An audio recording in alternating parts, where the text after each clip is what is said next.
Добрый день.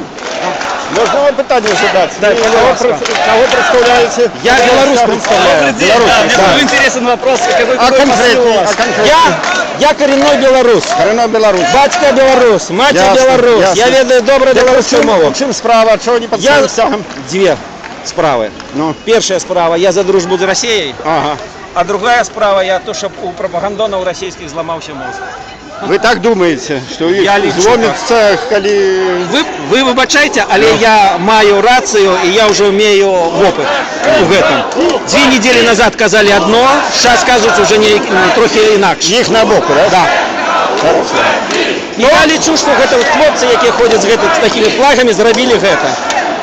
Яны не здольны теперь казать, потому что есть фото, есть видео, есть комментарии, Ну, у да. яких есть российский флаг на этом митинге. Йось, да? Ну я просто перший раз бачу. Вы же не русофоб. Не русофоб. Я не русофоб, но Я разумею, что вы разумеете. да, Конечно, да, разумею. да. Я лечу. Выбачайте, я на русском буду разговаривать. Добре. Смотрите, я считаю, что Беларусь должна сделать две вещи. Ага.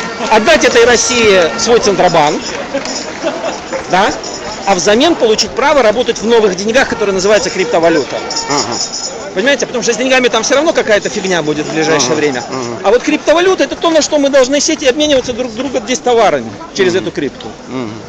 А вот законодательную, а исполнительную власть и судебную власть нам нужно отстаивать здесь. То есть смотрите, деньгами хай не пробуют рулить. Мы же все равно с ними торговать будем, правильно? Ну, конечно. Все равно конечно. их рубль крепче нашей этой бумажки. Спасибо вам. Путин — это еще не Россия. Спасибо вам, что Согласен. Путин не Россия. И, Ну. соответственно, что мы? Если мы здесь можем сделать честную судебную систему, то мы здесь получим колоссальнейший рынок этих услуг. К нам деньги потекут из России, из Европы.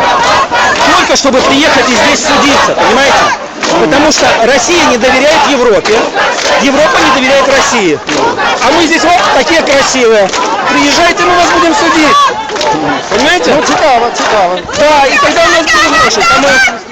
Добре. Ну, глядите аккуратно. Да.